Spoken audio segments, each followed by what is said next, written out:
breakup made you better. The disappointment made you better. The heartache made you better. The sadness made you better. The losing of a friend made you better. The failed relationship made you better. Can you give God praise, Mother Hadley, that everything that you've been through has now made you better? And you didn't see it then, but I'm so glad that God worked it out in my favor. Is there anybody in here that can look back over your life and say, if it was not for the pain and the agony of what I had to go through, I would not know how to praise God from where I am right now? Somebody shouted, make me better. The maturity of the believer forces you to take the cards that you have been dealt and life to deal with the best things that you can as they come to you. The true story, you know I like telling stories. The true story is told through the cinema lenses of Michael Schiffer, directed by a gentleman by the name of John Elvison, starring Morgan Freeman.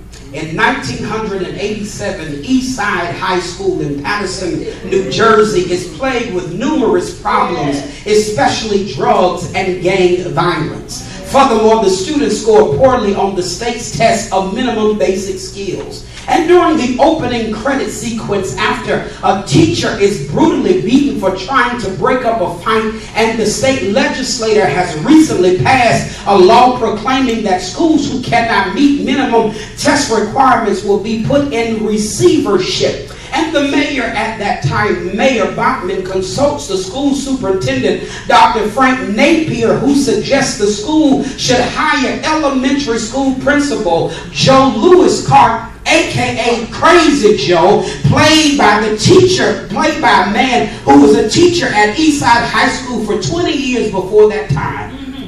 The mayor is reluctant at the first glance of this, as he knows the trouble and the radicalism that Clark has caused in the past. But Clark is hired for the position, and tension arises immediately when Clark dismisses hundreds of students from school who are identified as drug dealers or abusers or troublemakers. And between that, there was a meeting that was held between parents and students and the academic board, and it only began to bring problems in the midst of Joe Clark. And the next day, Clark returns to school and to see one of the youth that had been expelled by the name of Thomas Sams, who asked to be let back into school. Don't act like y'all ain't seen this movie. And in this dramatic rooftop scene, Clark gives him a sharp lecture about crack and what happened if Sams keep using it. Joe Clark said to Sams, you smoke crack, don't you? Y'all seen that? You smoke crack, don't you? Go ahead and jump. Go ahead and jump. It kills your brain cells, sons. It kills your brain cells. Yes, sir. Clark dares Sams to commit suicide by jumping off the roof, but Sams, breaking down in tears, refuses and promises to clean up his act. And Clark grants him a second chance to turn things around. And during the course of the movie, we find several students being asked to sing the school song. And one particular day, Joe Clark went into the boys' bathroom after being prompted to visit by Sams. And there he found several young men who were smoking and laughing. And immediately he asked them to sing the school song. And when he asked them, they began to sing the song, but they did not sing the song the way that it had been written. And with passion, Mr. Clark demanded to know who taught them this song. The answer led him to the music teacher by the name of Mrs. Powell. When questioning Mrs. Powell, he asked her, who gave you permission to change the school song? And she replied by saying, sir, the students thought that it was rather boring. And let me stop right there and tell you that sometimes in life you will have to rearrange. Somebody shout rearrange.